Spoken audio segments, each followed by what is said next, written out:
Hey there guys, so I'm back with another vlog here today, and I know it's been a while since you saw my face on here. The a few viewers I've got on this channel, and the last month and a bit have been really difficult for me. I need a trim. I need to maybe sort out my hair here, my beard, my mustache. Everything's sort of outgrown. There's a good reason for that, but I'm just really happy to be making another vlog here today, and I'm with Zayan, of course. Look at me. My hair's worse. Call it the winter holidays, isn't it? Christmas holidays. Yeah, it's just what happens. I slicked it back, but it just puffed back up. You look like Johnny Bravo, innit? If you had just a bit more muscle on you. Nothing I can do about it, unfortunately. But yeah, today I want to talk about is it a controversial topic? I'm not quite sure. But I think this might split to maybe right wing, left wing, depending on the viewers out there. So I wanted to quickly touch on and dive in on what's going on the other side of the world, so across the pond in Minnesota. So as most people know that keep up with the news, and people that are aware of their communities and he say, she say, what's going on sort of thing. In Minnesota, the ICE, so I think it stands for Immigration. I got no idea about. Yeah, so the immigration unit, the border patrol, whatnot, they are now, taking the people without, residential permits, citizenships out of the country, out of the state, and shipping them back to wherever from. And most of these people are going back to Somalia, so that means they're mostly targeting Somalis. And as a Somali myself, I see it as, number one, a racist sort of targeting from Donald Trump himself. There's all sorts of people there, and for him to, number one, have a feud or disagreement with Ilhan Omar, and then, just target the Somali community, this goes to show you that he's got a sort of a vengeance, and it's just something against the Somali community. But I think, he needs to be number one out of the White House, and this should be, investigated. ICE should be investigated. It just feels like a mob going after, normal working citizens, and it's just a terror and attack on, the Somali people there. But what do you think of? I don't know. I think they're justified in, deporting illegals because they only go after illegals, really. If they were deporting legal citizens, they wouldn't be allowed to do that anyway. Because if you're illegal,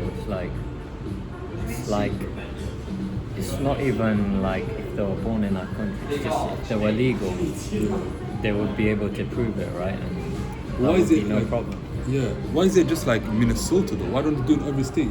They are. They're doing it in different states. Yeah. They're not just doing it in Minnesota. Okay. But the one that's making the most noise and rouse on the news is Minnesota. I guess. I don't know. I've seen it all over the place. I've seen it in LA.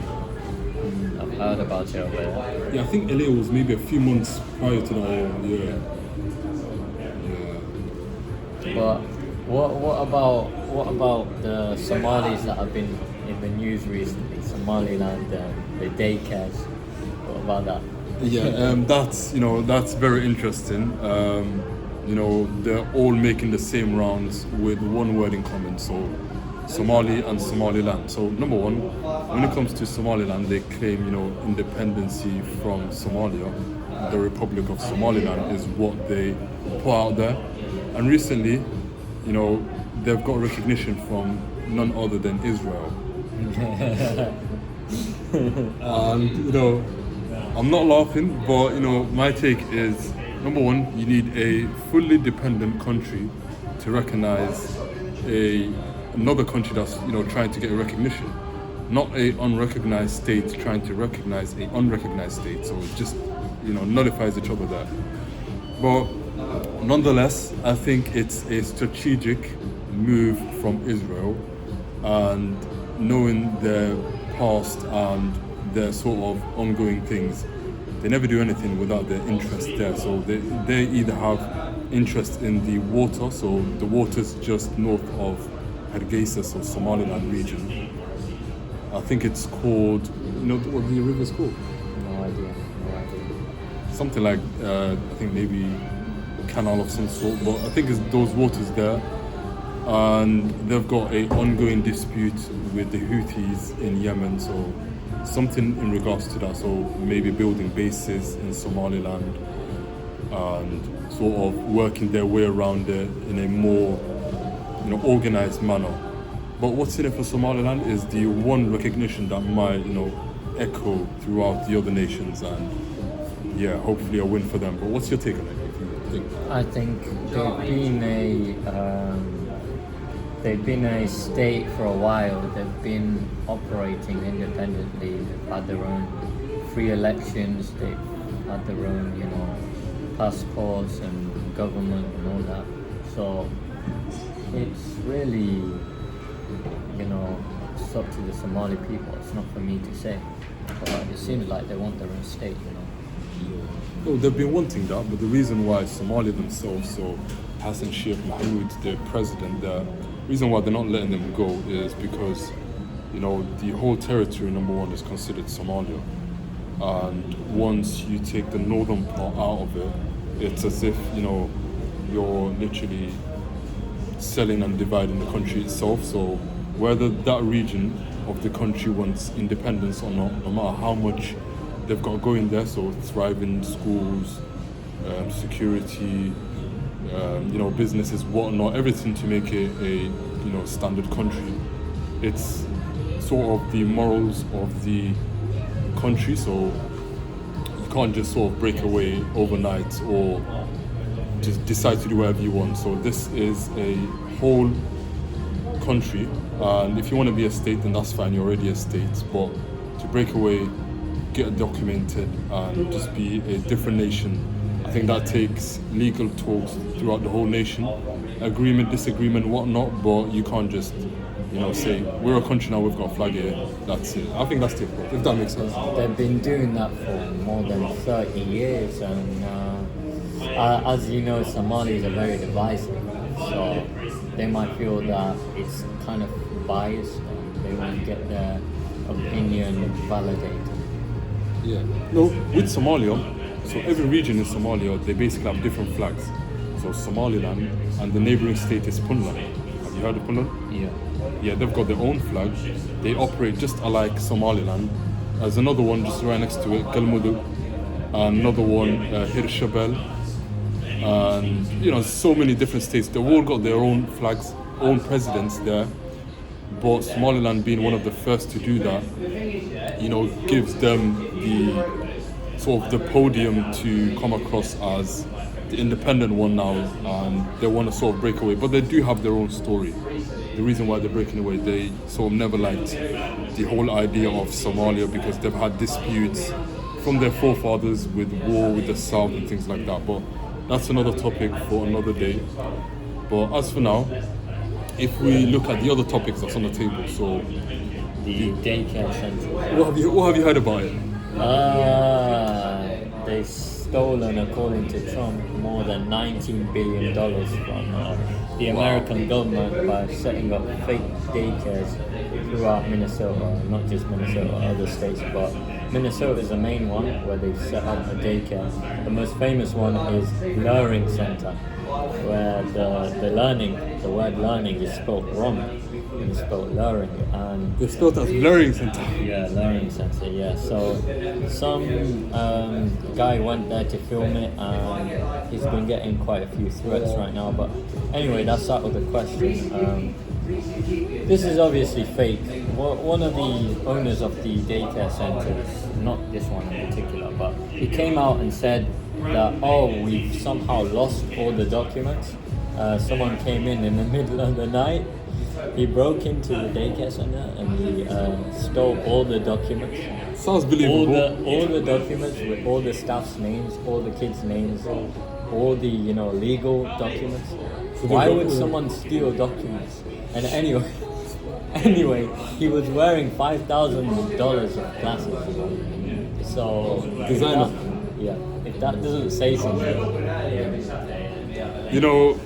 What I think about it is, number one, the Somalis out there with the whole daycare scandal thing, number one, they're hustlers. You know, they're making money. But in the sort of legal lens here and the legal pathways for daycare, it's definitely not the way to go about it or the excuse to give. You know, having your documents taken overnight in nursery is a bit bizarre and, you know, deserves an investigation, so I do understand where they're coming from. But, you know, to have, I think, 19 billion, was it? Well, that's the number Trump said. I don't think it's the reported number. I think it's over a few million. But yeah, anyway, I think they couldn't have done this by themselves. They got some corrupt officials in the government to agree with them, and that's probably how they got away with it for so long. Yeah, it's just, you know, after doing sort of daycare from the early 21st century, so 2000, 2001 and stuff, you know, the people that originally started, they must have found a way. You know, back in the day, people used to do benefits, you know, illegal things like that. If you don't understand how this works, basically they set up these daycares and they request from the government that we want money for our crayons, for our chairs, for our tables, for all of our equipment that we have in this daycare center. And they send that over to the government and they say we want this amount of money for this amount of stuff. And the government gets back to them and sends it. But actually, they're not using it on that stuff. Exactly. So it's similar to the benefit scam people used to pull years ago. Yeah, it's basically. And businesses still do that here in the UK. So it's nothing that's not unheard As you of. might know, Somalis are good at fraud. Yeah, I'm aware. But you know, they do it here as well. Just, you know, different parts of the world with different sort of scams, but same intention, get money. You know, it's not right regardless. But there's a lot of things coming from that side of the world, so Minnesota and the whole sort of what's going on with the Somali people. There's been a in bit the of last a few fight months. with Ilhan Omar and Trump. Yeah. Ilhan Omar. Yeah. She's a bitch of a woman. Yeah. He's been speaking like, you know, he's always disrespectful, Donald Trump, but the way he speaks now that he's attacking Somalis is just, you know, he's pulling out new words now that are literally cutthroat. So we will definitely take a look into this in a more extensive way next time. But as for today, I'm going to wrap up the vlog right here, and you know, it's been rather a funny one here. And for me, my first vlog back, and I hope to do another vlog soon. But there's a lot of things going on in the background, and you know, hopefully I'll get over that as well. Would you like to add anything here? No, if you like this video, please like it and subscribe. Watch more videos. We'll be coming back soon. You know, I know I've got a different look. Got the beard, got the weird hairstyle, but yeah, we're back, baby. Let's go. You heard it here. Please like, subscribe, share, and leave a comment on the thoughts of, you know, the topics that I just touched on. But without any further ado, I'll catch you guys on the next one. Take care.